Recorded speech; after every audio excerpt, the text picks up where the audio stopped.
Assalamualaikum warahmatullahi wabarakatuh. Alhamdulillah, assalatu wassalamu ala rasulillah, amma ba'd. Kaum muslimin yang dirahmati Allah subhanahu wa ta'ala, ini mumpung masih rame pembahasan tentang miftah kaum muslimin yang begitu banyak videonya yang viral, yang menggoblok-goblokkan orang, ya, yang kemudian mengeluarkan perkataan-perkataan yang ya CABUL dan sebagainya kaum muslimin, di mana perkataan-perkataan yang seperti itu diklaim oleh Miftah sebagai bentuk guyonan dan kemudian didukung juga oleh para mukibinnya, ya, jamaahnya Miftah, ya. Jamaahnya Miftah membela yang seperti itu tetap disebut tidak masalah, ya, tidak mengapa, itu hal yang biasa, hal yang lumrah, karena itu bentuk guyonan, bentuk keakraban Miftah dengan jamaahnya. Dan memang di dalam agama Islam ini tidak dilarang bercanda kaum muslimin, ya. Bahkan Nabi Muhammad SAW pun juga bisa bercanda. Ya, akan tetapi di dalam syariat Islam sudah dicontohkan dan sudah diberikan rambu-rambu oleh Nabi Muhammad SAW bagaimana cara bercanda yang benar, ya. Dan coba kaum muslimin kita simak video dari Ustadz Firanda Andirja, di mana di dalam video ini Ustadz Firanda Andirja memberikan nasihat terhadap ya semua orang kaum muslimin, ya. Mudah-mudahan video ini bisa menjadi pelajaran bagi semuanya saja, terkhusus ya para dai, ya, bahwa sebenarnya di dalam Islam ini boleh bercanda. Akan tetapi bercanda itu ada aturannya. Nggak boleh kita bercanda dengan cara semau kita, ya. Coba kaum muslimin kita simak bagaimana nasihat dari Ustadz Firanda Andirja tentang bagaimana adab-adab dalam bercanda kaum muslimin. Assalamualaikum warahmatullahi wabarakatuh. Alhamdulillah, salatu wassalamu ala rasulillah. Seorang muslim boleh bercanda, sebagaimana Nabi SAW juga beliau terkadang bercanda, ya. Bahkan seorang sahabat berkata kepada Nabi SAW, "Ya Rasulullah, innaka tudaibuna." Wahai Rasulullah, sungguhnya engkau mencandai kami. Kemudian Nabi SAW berkata, "Na'am, wala aqulu illa haqqa." Benar, aku mencandai kalian, akan tapi aku tidak pernah berkata kecuali yang benar. Oleh karenanya diriwayatkan bagaimana Nabi SAW terkadang mencandai para sahabatnya. Suatu saat ada seorang sahabat mendatangi Nabi SAW, kemudian berkata, "Ya Rasulullah, ihmilni." Ya Rasulullah SAW, naikkan aku di atas tunggangan. Jadi minta agar dia dinaikkan di atas tunggangan. Maka kata Nabi SAW, "Inna hamiluka ala waladin naqah." Kami akan mengangkat engkau, menunggangkan engkau di atas anak onta. Maka sahabat ini tatkala mendengar dia akan dinaikkan di atas anak onta, maka dia terbayang dia akan naik di atas onta yang kecil, kemudian melakukan perjalanan di atas onta yang kecil. Maka dia protes kepada Nabi SAW, "Wahai Rasulullah, apa yang harus aku lakukan dengan anak onta ini? Bagaimana dia bisa membawa aku?" Maka Nabi SAW menjelaskan, dan dia ternyata sedang bercanda. Dia mengatakan, "Wahal talidul ibila illan nuq." Bukankah setiap onta itu dilahirkan? Ya, setiap onta kalau sudah besar pun tetap masih jadi anak ibunya. Ini canda Nabi SAW. Demikian juga suatu hari ada seorang wanita mendatangi Nabi SAW. Kemudian dia berkata, "Ya Rasulullah, ud'ullaha an yudkhilani al-jannah." Ya Rasulullah, doakanlah kepadaku agar aku dimasukkan ke dalam surga oleh Allah Subhanahu wa taala. Maka Rasulullah SAW berkata, "Ya umma fulan, wahai si fulanah, innal jannata la tadkhuluha ajuz." Sungguhnya surga itu tidak akan dimasuki oleh orang yang sudah tua. Wanita tua ini pun fawallat tabki, dia pun balik bersedih. Maka Rasulullah SAW jelaskan, ternyata dia bersedih. Rasulullah SAW mengatakan, sungguhnya surga itu ya dimasuki oleh orang yang muda. Kalau sudah tua akan dijadikan muda oleh Allah Subhanahu wa taala. Tidak ada orang tua di surga. Ini termasuk canda Nabi SAW. Dari sini kita mengetahui bahwasanya ada adab-adab dalam bercanda. Rasulullah SAW bukanlah seorang yang selalu serius, tetapi beliau orang yang mudah bergaul, beliau mudah senyum. Oleh karena Jarir bin Abdullah radhiyallahu taala anhu pernah berkata, "Ma ra'ani illa tabassama fi wajhi." Tidaklah Rasulullah SAW melihatku kecuali dia tersenyum di hadapan wajahku. Dalam riwayat illa dhahik, kecuali Nabi SAW tertawa. Ini menunjukkan Nabi SAW ya orangnya periang, suka tersenyum di hadapan para sahabatnya, dan terkadang beliau bercanda. Namun di sana ada adab-adab dalam bercanda. Yang pertama, jangan jadikan candaan itu adalah kegiatan kita sehari-hari sebagai hukum asal. Artinya seorang tidaklah kita ketemu dengan dia kecuali kita bercanda. Ini tidak benar. Bercanda bukan hukum asal. Hukum asalnya seorang serius. Seorang muslim harus serius dalam pekerjaannya, serius dalam aktivitasnya agar dia meraih keberhasilan. Namun bukan berarti dia harus serius terus-menerus, tidak.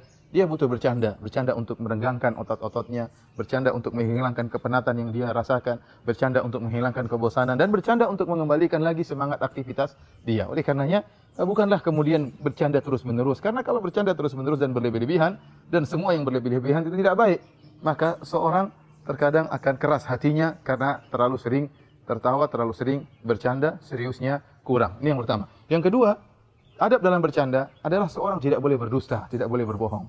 Ya, sebagaimana tadi candaan Nabi Shallallahu Alaihi Wasallam. Bahkan ada larangan keras dalam hal ini. Kata Rasulullah SAW dalam suatu hadis, "Wailun lilladzi yuhadditsu fayakdzibu liyudhika bihil qaum. Wailun lahu tsumma wailun lahu." Kata Nabi SAW, celaka bagi orang yang menyampaikan suatu pembicaraan agar membuat suatu kaum tertawa. Dengan dia berdusta, agar suatu kaum tertawa, celaka dia dan celaka dia. Lihatlah dalam hadis ini Rasulullah SAW mengatakan celaka sebanyak 3 kali kepada orang yang sengaja berdusta dalam rangka untuk membuat orang-orang tertawa. Ini tidak boleh, canda dengan dusta, ya memang terkadang menggelikan, tetapi kalau itu adalah dusta, maka ini tercela di sisi Allah Subhanahu wa taala. Sebaliknya, syariat memberi semangat bagi orang-orang agar tatkala bercanda tidak berdusta. Kata Nabi sallallahu alaihi wasallam, "Ana zaimun bi baitin fi wasatil jannah liman taraka al-kadhiba wa in kana mazihan." Aku menjamin surga di tengah, atau aku menjamin istana di tengah surga bagi seorang yang meninggalkan dusta meskipun dalam kondisi bercanda. Maka tidak boleh seorang bercanda dengan dusta. Kemudian juga di antara adab dalam bercanda, seorang tidak boleh bercanda dengan menakut-nakuti saudaranya. Ya, dalam satu hadis Rasulullah SAW mengatakan, "La ya'khudhu ahadukum mata asahibihi laiban wala jaddan." Tidak boleh salah seorang dari kalian mengambil barang milik saudaranya dalam kondisi bercanda atau serius. Tidak boleh. Jadi ada orang mungkin kita ambil HP-nya, kita ambil barangnya, kemudian dia akhirnya bingung cari sana, cari sini. Kita tertawa melihat dia kebingungan. Ya, kita tertawa tatkala melihat dia bingung mencari di mana barang yang hilang. Rasulullah SAW melarang akan hal ini. Ya. Bahkan dalam candaan tidak boleh kita menyakiti hati orang lain, apalagi sampai menakut-nakuti hati orang lain. Dalam satu hadis juga disebutkan tatkala para sahabat sedang berjalan bersama dengan Nabi SAW, fanama rajulun minhum. Maka ada seorang sahabat yang tidur tatkala itu. Kemudian datanglah seorang sahabat yang lain, ya. Fayati ila hablin ma'ahu, dia pun mengambil ada tali yang dimiliki oleh sahabat yang sedang tidur tersebut, fayakhudhaha, maka dia pun mengambil tali tersebut dengan ditarik tali tersebut dari sahabat yang sedang tidur tersebut, fafazi'a, maka dia pun kaget. Rasulullah SAW pun menegur sahabat tadi dengan mengatakan, la yahilu li muslim an yurawi'a musliman. Tidak halal bagi seorang muslim untuk menakut-nakuti muslim yang lain. Orang ini sedang bercanda, temannya lagi tidur, maka dia menarik tali yang ada di orang tersebut, jadi seakan-akan dia sedang kecurian, maka dia pun kaget, bangun terjaga, dalam rangka untuk bercanda, tapi Rasulullah SAW larang. Oleh karena seorang tatkala bercanda, tidak boleh kemudian dia menakut-nakuti saudaranya, seperti dia seakan-akan ingin mendorongnya di kolam renang misalnya, kemudian dia tahan, atau kemudian dia menakut-nakutinya dengan menyodorkan pedang atau pisau di dadanya. Ya, ini semua candaan yang tidak bermutu, dan ini semua candaan yang diharamkan oleh Allah Subhanahu wa taala. Terlebih lagi menjadikan syariat sebagai bahan candaan. Kita melihat sebagai masyarakat, mereka menjadikan syariat sebagai bahan candaan. Ada yang mengatakan misalnya jenggot. Yang kita tahu jenggot merupakan sunnah Nabi SAW, dikatakan sebagai jenggot kambing. Sebagai apa? Sebagai bahan tertawaan. Ini tidak boleh sama sekali, haram. Ada yang melihat seorang wanita berjilbab misalnya, dengan jilbab yang besar, maka dijadikan bahan candaan, dikatakan baju ninja. Ini candaan yang tidak diperbolehkan, haram. Ada juga seorang yang melihat orang lain, misalnya celananya di atas mata kaki, maka dijadikan bahan candaan, dikatakan cingkrang, dikatakan celana kungfu, dikatakan sebagai kebanjiran, dan julukan-julukan yang lainnya, yang ini semua diharamkan oleh syariat. Dan ini adalah bentuk candaan yang sangat berbahaya dibandingkan dengan yang lain-lainnya. Karena terkumpul pada candaan seperti ini adalah penghinaan terhadap syariat Nabi Shallallahu Alaihi Wasallam, dan juga ada bentuk dari kedustaan. Oleh karenanya, para hadirin, silakan Anda bercanda, dan kita boleh katakan canda merupakan sunnah Nabi Shallallahu Alaihi Wasallam, ya, dilakukan oleh Nabi Shallallahu Alaihi Wasallam, dilakukan oleh para sahabat, akan tapi sesuai dengan peraturan-peraturan yang tadi kita sebutkan. Selamat bercanda, tapi ingat, canda sesuai dengan sunnah Nabi Shallallahu Alaihi Wasallam. Nah, kaum muslimin, ya, itu tadi nasihat dari Ustadz Firanda Anirja hafizahullah taala, kaum muslimin, ya, tentang adab bercanda. Ya. Bercanda itu boleh dalam syariat Islam, bahkan itu bisa disebutkan bahwa sunnah Rasulullah Sallallahu Alaihi Wasallam. Karena Rasulullah Sallallahu Alaihi Wasallam juga bercanda. Akan tetapi Rasulullah Sallallahu Alaihi Wasallam dalam bercanda tidak berdusta, ya. Kemudian tidak merendahkan orang lain, dan juga tidak terlalu banyak bercanda. Kalau kita bercanda, ya prosentasenya sedikit saja. Ya, jangan terlalu banyak bercanda. Apalagi seorang dai, ketika berceramah, bercanda terus. Ya. Lalu apa yang didapatkan oleh jamaahnya? Nggak ada ilmunya. Akhirnya jamaah itu ketika mendengarkan ceramah, yang diingat hanya lucunya saja. Candanya saja, nggak ada ilmunya. Padahal orang mendengarkan kajian, mendengarkan ceramah, tujuannya supaya mendapatkan ilmu. Lah kalau isinya canda semua, ya 99,9% isinya bercanda, atau 99% isinya bercanda, 1%-nya serius. Lalu apa yang didapatkan jamaahnya dari majelis yang seperti itu? Apalagi candaannya seperti candaan Miftah, ya memanggil bakul es teh masih, ya jual sana goblok. Ya, itu artinya sudah merendahkan orang lain, menggoblok-goblokkan orang lain. Dan mustahil Miftah ini berani menggoblok-goblokkan orang yang derajatnya lebih tinggi dari Miftah. Nggak akan berani. Ya. Karena apa? Memang pada dasarnya nggak boleh kita menggoblok-goblokkan orang, itu nggak boleh. Karena itu sudah merendahkan orang lain, namanya kaum muslimin. Dan merendahkan orang lain itu masuk ke dalam sifat sombong. Dan Nabi Muhammad SAW mengatakan, tidak akan masuk surga orang yang di dalam hatinya ya, terdapat sebesar biji zarrah sifat sombong. Dan di sisi lain Nabi Muhammad SAW mengatakan bahwasanya sombong itu adalah menolak kebenaran dan merendahkan orang lain. Kalau sudah menggoblok-goblokkan orang lain, apalagi penjual es teh, apalagi orang-orang yang lemah, yang seharusnya orang-orang yang lemah, orang-orang yang susah, itu kita berikan motivasi, kita berikan semangat, kita berikan nasihat, supaya mereka ini bertakwa kepada Allah Subhanahu wa Ta'ala, mereka tawakal kepada Allah Subhanahu wa Ta'ala, mereka qanaah kepada Allah Subhanahu wa Ta'ala.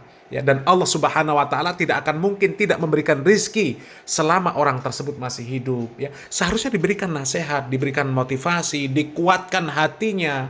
Ya, kalau perlu ya diborong dagangannya, kemudian dia disuruh duduk, kemudian diajak untuk mendengarkan nasihat, diajak untuk mendengarkan ajakan bertakwa kepada Allah Subhanahu wa Ta'ala, supaya dia menjadi orang yang kuat, orang yang sabar di tengah ujian kekurangan harta yang diberikan oleh Allah Subhanahu wa Ta'ala kepada dia. Bukan malah digoblok-goblokkan, kan kasihan kaum muslimin ya. Ya mungkin kalau yang pernah menjadi pedagang, apalagi dalam kondisi dagangan sepi, ya, hatinya sedang resah, hatinya sedang gundah, memikirkan bagaimana bisa mencukupi kebutuhan rumah tangga, kemudian digoblok-goblokkan seperti itu kaum muslimin. Tentu akan bisa merasakan bahwa yang seperti itu sangat-sangat menyakitkan. Apalagi diperlakukan seperti itu oleh orang yang seharusnya menjadi contoh. Seharusnya menjadi contoh dalam adab, akhlak, sopan santun, toto kromo, unggah-ungguh. Ya, tentu akan sangat kecewa. Seharusnya dia ini memberikan contoh kepada seluruh jamaah. Bagaimana bersikap terhadap orang-orang yang lemah, orang-orang yang miskin dan sebagainya. Jangan semena-mena dengan mereka, jangan menghardik mereka, ya, jangan mencela mereka, jangan rendahkan mereka. Dan kalau ustadznya, kiainya, gusnya mengajarkan seperti itu, ya, memberikan contoh seperti itu, insya Allah jamaahnya ini akan menjadi jamaah yang baik, ya. Dan coba kaum muslimin ya, bayangkan jadi orang lemah, orang miskin, orang susah, itu bukan enak, itu susah kaum muslimin.